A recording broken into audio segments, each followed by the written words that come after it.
They chose death over surrender, and we faced that choice every day.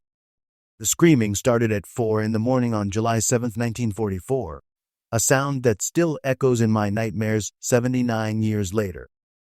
3,000 Japanese soldiers, many wounded, some barely able to walk, came charging across the cane fields of northern Saipan with bayonets fixed, knowing they would die, choosing to die, but determined to take as many of us with them as possible.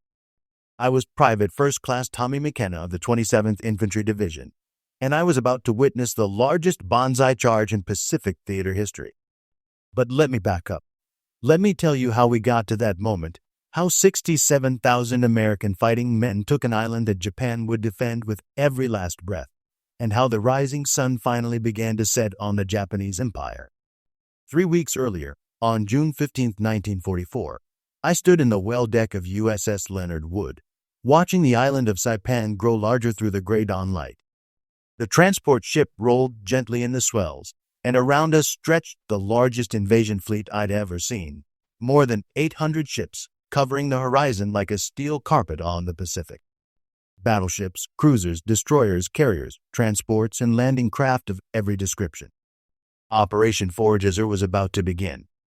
"Looks peaceful enough," said Corporal Danny Rodriguez, my squad leader, spitting tobacco juice over the rail. Danny was from El Paso, a veteran of Guadalcanal and Bougainville, and he had a way of saying things that made you feel better even when you shouldn't. "That's what worries me," I replied, adjusting the straps on my pack. Inside were 3 days' worth of K rations, extra ammunition for my M1 Garand, and a letter from my girl Mary back in Pittsburgh. I'd been carrying that letter through 3 islands, and it was getting pretty worn around the edges. The island didn't look like much from the sea, 15 miles long, 5 miles wide, covered in green jungle and cane fields, with a mountain at the southern end. But we all knew what those peaceful-looking hills and beaches were hiding. Intelligence estimated 30,000 Japanese defenders on Saipan, commanded by Lieutenant General Yoshitsugu Saito, and they'd had 2 years to dig in and prepare their defenses. "Listen up, men," Lieutenant Morrison called out, gathering our platoon around him. He was a young officer from Ohio, barely 22, but he'd proven himself in the Marshall Islands. "The Navy's been pounding this rock for 3 days straight, but don't expect a walk in the park. The Japs have turned every cave, every building, every piece of high ground into a fortress. They're going to fight for every yard." He wasn't exaggerating. For 3 days, Admiral Raymond Spruance's Task Force 58 had been hammering Saipan with the largest naval bombardment in Pacific theater history. 14 battleships, including the mighty Iowa and New Jersey, had fired over 165,000 shells at the island. Carrier planes had flown thousands of sorties, dropping bombs and napalm on every suspected Japanese position. But as we'd learned on previous islands, the Japanese were masters at building underground fortifications. They could survive almost any bombardment by going deep into caves and tunnels, then emerge fighting when the Marines and soldiers came ashore. The loading nets went over the side at 0600 hours. I climbed down into the Higgins boat with 30 other men, my rifle slung across my back, my stomach churning from nervousness and the diesel fumes. The coxswain gunned the engine, and we headed toward the beach in a long line of landing craft that stretched to both horizons. "Remember, boys," Danny shouted over the engine noise, "the Japs want this island bad. Saipan's only 1,200 miles from Tokyo. If we take it, our B-29s can reach the Japanese mainland. They'll throw everything they've got at us."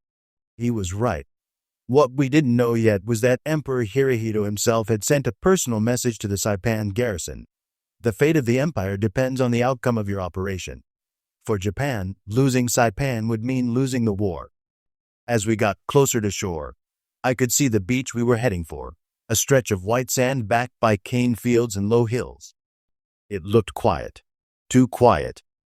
Then all hell broke loose. The first artillery shell exploded in the water 50 yards to our left, sending up a geyser of spray that soaked half the boat. Japanese gunners in the hills had finally spotted our landing craft, and they opened up with everything they had. Get down! Get down!" the coxswain yelled, but there wasn't anywhere to go in the crowded boat. More shells bracketed us. walking closer with each salvo. The Japanese had pre-registered their artillery on the approaches to the beach, and they were good at their job. A landing craft, 2 boats, overtook a direct hit. One moment it was there, loaded with Marines. The next it was just smoke and debris on the water. I saw men swimming in the burning fuel, and our coxswain tried to steer toward them, but Lieutenant Morrison grabbed his arm. "Stay on course. The destroyers will pick them up." The beach was getting closer, and now I could see muzzle flashes winking from the tree line. Machine guns, mortars, rifles. The Japanese had waited until we were committed to the landing before revealing their positions. The clever bastards had let the Navy pound empty jungle for 3 days while they stayed hidden in caves and bunkers. 30 seconds, the coxswain called out. I checked my rifle one more time, made sure I had a round chambered. Around me, the other guys were doing the same thing, checking weapons, tightening helmet straps, trying to look calm. But I could see the fear in their eyes, the same fear I felt in my gut. The landing craft hit the beach with a grinding crunch, and the ramp dropped. "Go, go, go!" I charged off that boat like my pants were on fire, splashing through knee-deep water toward the beach. Bullets were zipping all around us, kicking up spouts in the water, whining off rocks. A machine gun in a concrete bunker to our right was traversing back and forth, cutting down Marines like wheat. Private Johnson, who'd been standing right next to me in the boat, suddenly spun around and fell face first into the water. Blood spread around him in a red cloud, and I knew he was gone. There wasn't time to stop, wasn't time to help. The only way to survive was to keep moving. I made it to the beach and dove behind a low seawall, breathing hard. Danny Rodriguez landed next to me a second later, and then more men from our squad. But not all of them. We'd lost 4 men in the first 30 seconds. "We gotta take out that bunker," Danny shouted, pointing at the machine gun position that was still chewing up the landing zone. "McKenna, you and Williams work around to the left. Rest of us will give covering fire." I nodded and started crawling along the seawall with Private Williams, a quiet kid from Iowa who was good with a rifle. The sand was hot against my belly, and every few yards we had to duck as bullets cracked overhead. But we made progress, working our way to where we could get a flanking shot at the bunker. "You see the gun port?" Williams whispered. I could see it, a dark slit in the concrete about 100 yards away. The machine gun barrel was poking out, still firing at the beach behind us. "I got him," Williams said, raising his M1 to his shoulder. He was one of those natural shooters, the kind who could put 5 shots in a dime at 300 yards. He squeezed off 2 quick rounds. The machine gun stopped firing. "Nice shooting," I said, but Williams didn't answer. When I looked over, he was slumped against the seawall with a neat hole in his forehead. A sniper in the hills had gotten him just as he'd made his shot. That's how it was on Saipan. Every small victory came with a price. By noon on D-Day, we'd pushed about 500 yards inland, but it had cost us dearly. The 2nd and 4th Marine Divisions had taken the northern beaches, while we Army boys in the 27th Infantry Division landed further south. Everywhere, the Japanese were making us pay for every yard. They'd had 2 years to prepare their defenses, and it showed. Every cave was a fortress, every building a strong point. They'd built interlocking fields of fire, so that when you took out one position, 2 more would open up on you from different angles. And they never retreated. They fought to the last man in every position. "This ain't like the other islands," Danny said as we took shelter in a bombed-out sugar mill. Our squad was down to 6 men already, and the day wasn't half over. On Guadalcanal, at least the Japs would pull back sometimes. Here, they're dug in like ticks. He was right. The Japanese strategy on Saipan was different from their earlier island defenses. Instead of trying to stop us at the waterline, they'd let us land, then planned to bleed us white in a series of defensive lines across the island. Lieutenant General Saito had positioned his 43rd Division, 47th Independent Mixed Brigade, and various other units in depth, creating a defense in depth that would make us pay in blood for every mile. The town of Garapan was a perfect example. Before the war, it had been a peaceful Japanese fishing village and administrative center. Now it was a maze of rubble and death. The Japanese had fortified every building, connected them with tunnels, and created killing zones at every street corner. We spent 3 days fighting through Garapan, house by house, room by room. The Japanese would let us clear a building, then emerge from hidden tunnels behind us and attack our rear. It was exhausting, nerve-wracking work that wore down your soul as much as your body. I remember one particular building, a 2-story concrete structure that had been some kind of office before the war. We'd thrown grenades through every window, fired hundreds of rounds into it, and declared it clear. But when Sergeant Walsh went inside to check, a Japanese soldier emerged from a hidden spider hole in the floor and cut him down with a samurai sword.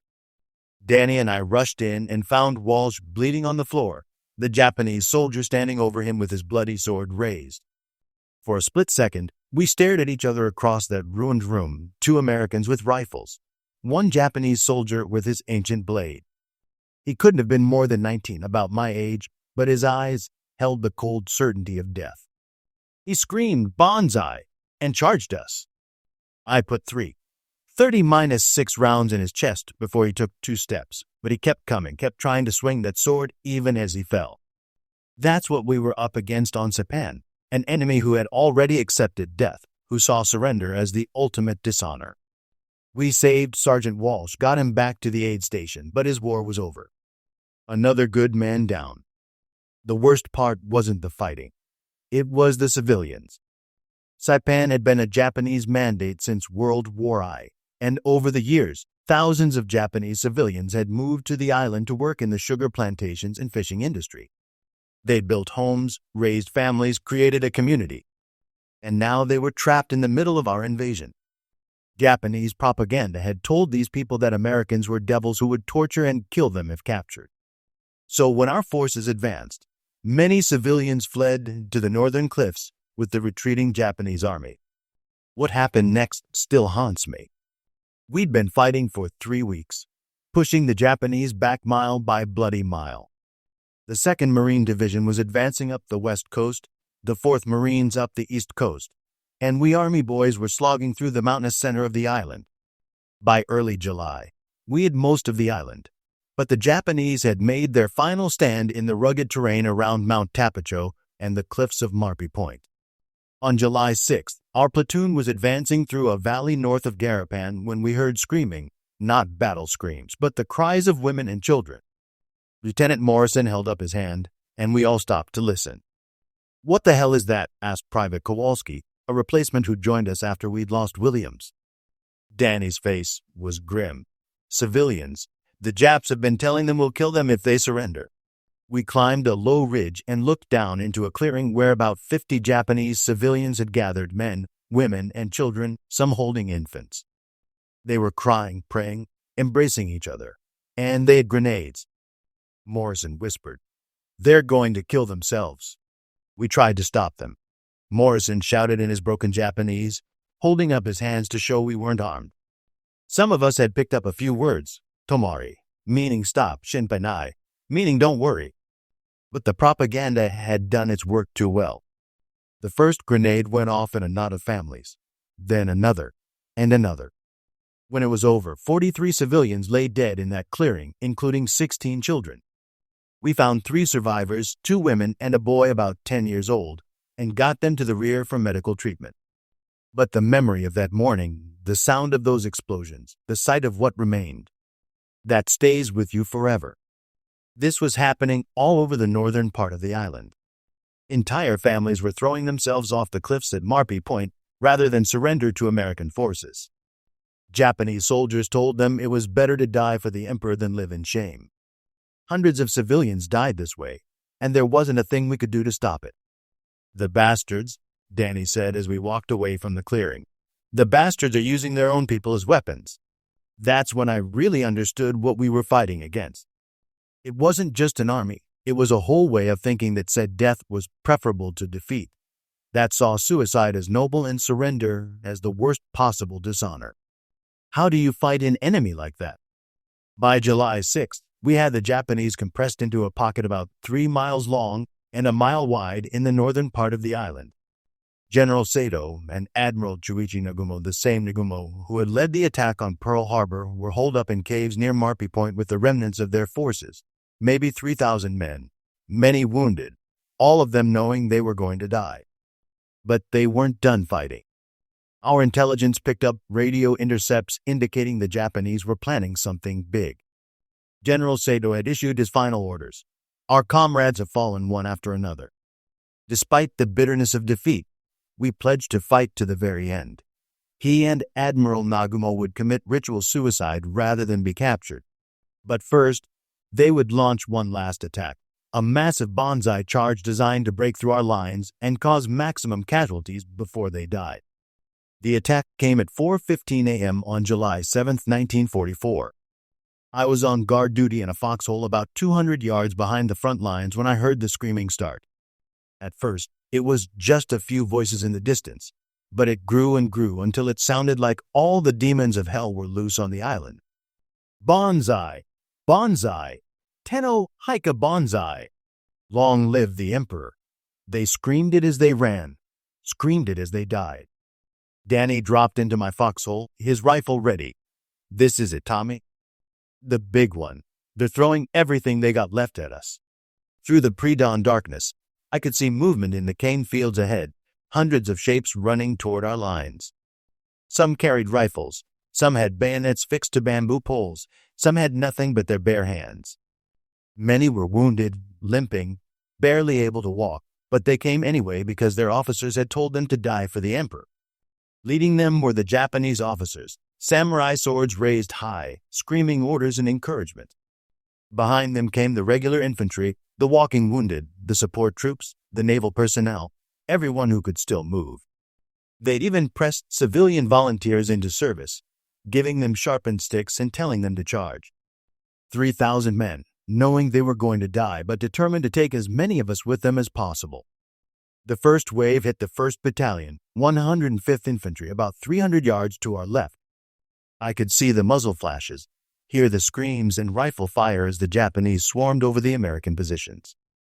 Some of our boys broke and ran. You couldn't blame them, facing that screaming horde in the darkness. But most held their ground and fought. Here they come, Danny shouted. A group of about 20 Japanese soldiers was charging straight at our section of the line. I could see them clearly now in the growing light. Gaunt faces, torn uniforms, bandages covering various wounds, but their eyes burning with fanatic determination. The officer leading them had his sword raised, screaming something in Japanese. I aimed my M1 Garand at the officer and squeezed the trigger. The rifle kicked against my shoulder, and the officer spun and fell, his sword flying through the air. But the others kept coming. Danny was firing as fast as he could work the bolt on his Springfield, picking off the charging Japanese one by one. To our left and right, every American weapon in the line was firing, rifles, machine guns, mortars, everything we had. But they kept coming. A Japanese soldier with a bayonet fixed to a bamboo pole leaped into our foxhole. He was maybe 17 years old, skinny as a rail, with a bandage around his head and wild eyes. He thrust the makeshift spear at Danny, who rolled aside and grabbed his .45 pistol. I was grappling with another Japanese soldier, an older man who had only one arm but was trying to strangle me with his good hand. His grip was incredibly strong, and black spots were starting to dance in front of my eyes when Danny put 2.45 slugs in him. "Thanks," I gasped, rubbing my throat. "Don't mention it." The charge lasted for almost 4 hours. Wave after wave of Japanese soldiers threw themselves at our lines, and we cut them down by the hundreds. But some got through. Some always got through. The 1st Battalion, 105th Infantry, took the brunt of the attack. The Japanese broke through their lines and overran several positions, killing everyone they found.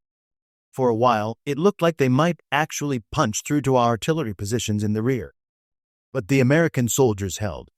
Despite being outnumbered and overwhelmed, despite facing an enemy who had no fear of death, they held their ground and fought back. By 8 a.m., it was over.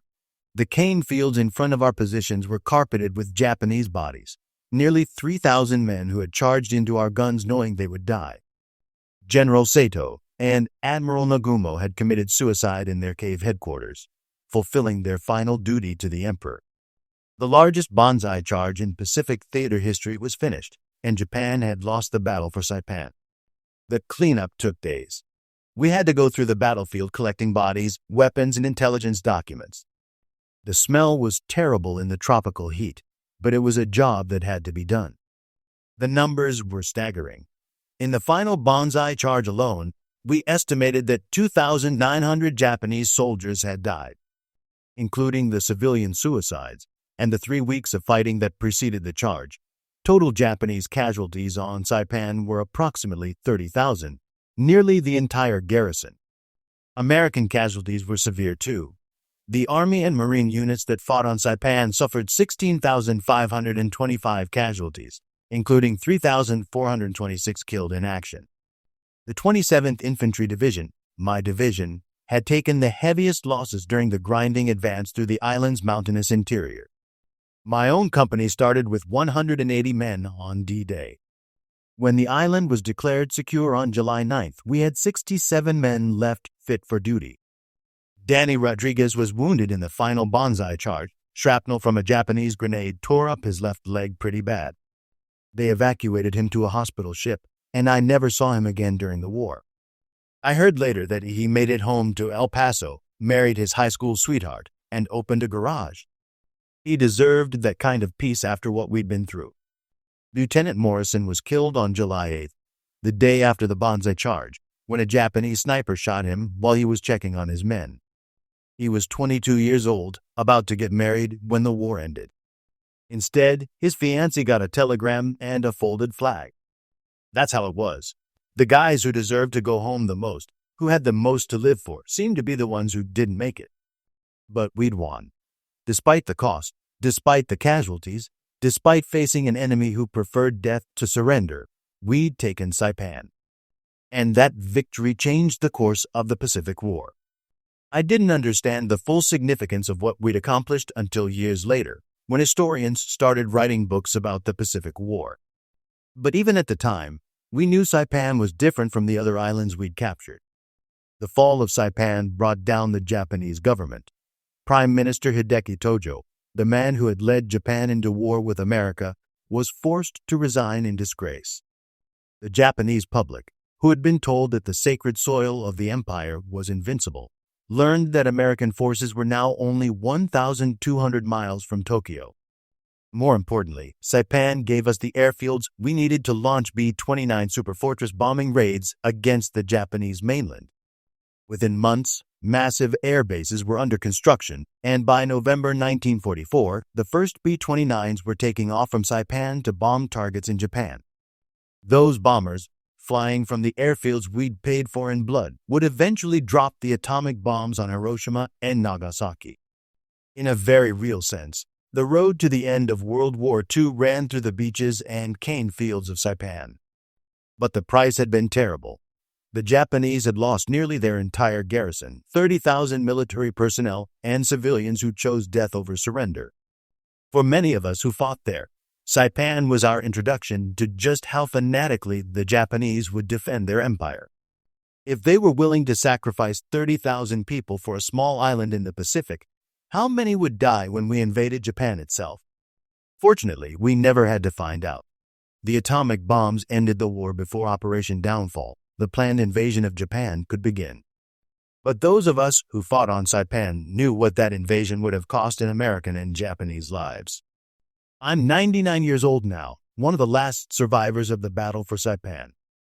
Most of my buddies are gone. Danny Rodriguez died of a heart attack in 1987, and the rest have joined him over the years. Sometimes I feel like I'm the only one left who remembers what really happened on that island in the summer of 1944. People ask me if I'm proud of what we did, if I think it was worth it. That's a hard question to answer. I'm proud that we did our duty, that we fought for our country and our buddies and didn't let each other down. I'm proud that we ended a war that might have dragged on for years and cost millions more lives. But I'm not proud of the killing. Nobody who's been in combat can be proud of that. When you've seen men die, when you've killed other men yourself, pride isn't the right word. Relief, maybe. Gratitude that you survived when others didn't, but not pride. The Japanese soldiers who died in that final banzai charge weren't monsters. They were young men like me, following the orders of their officers, fighting for what they believed was right. They'd been told that death was preferable to surrender, that dying for the emperor was the highest honor they could achieve.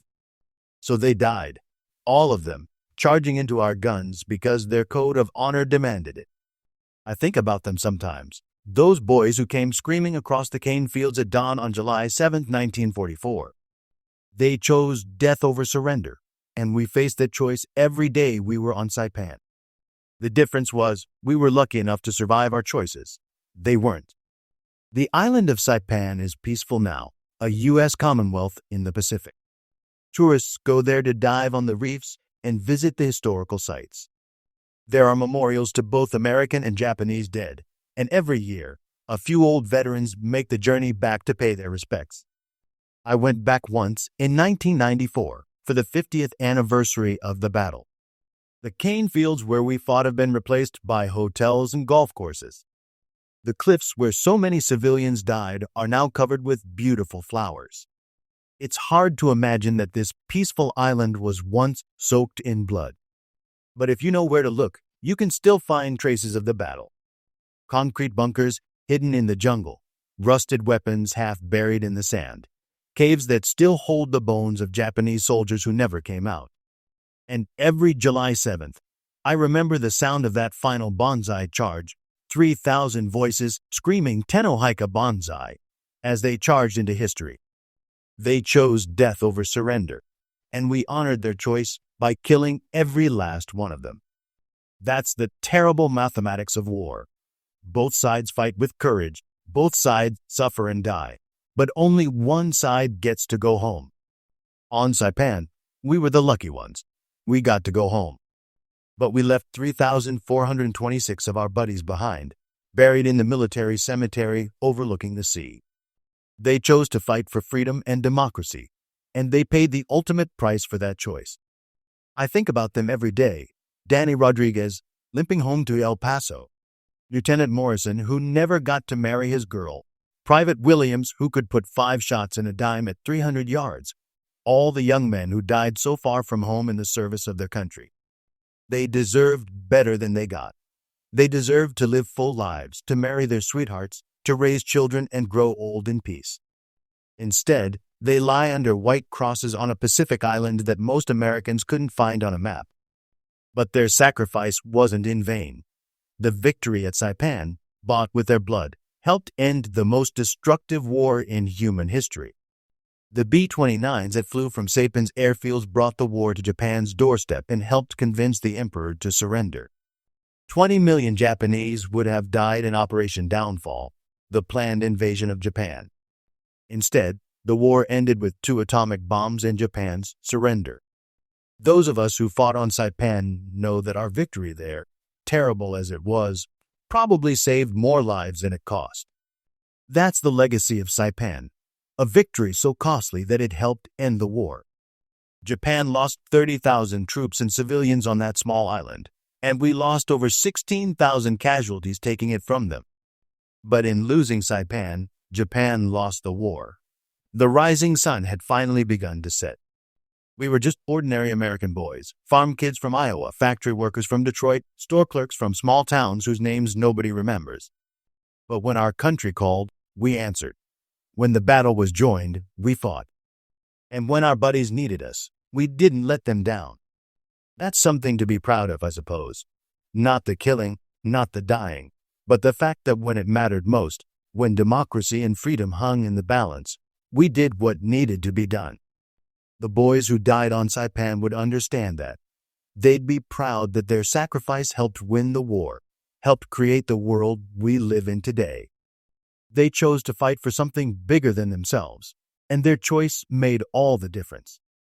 I'm the last one left to tell their story, to remember what they did on that bloody island in the summer of 1944. When I'm gone, their names will remain on the memorial stones, but their voices will be silent. So let me tell you one more time about the boys who fought on Saipan, about the Japanese soldiers who chose death over surrender, and about the American soldiers who faced that choice every single day. Let me tell you about courage and sacrifice and the terrible cost of victory. Let me tell you about the summer when Japan lost 30,000 troops in one of the bloodiest defeats of the Pacific War, and how a handful of American boys helped change the course of history. They chose death over surrender, and we faced that choice every day. And somehow, by the grace of God and the strength of our buddies beside us, some of us lived to tell the tale.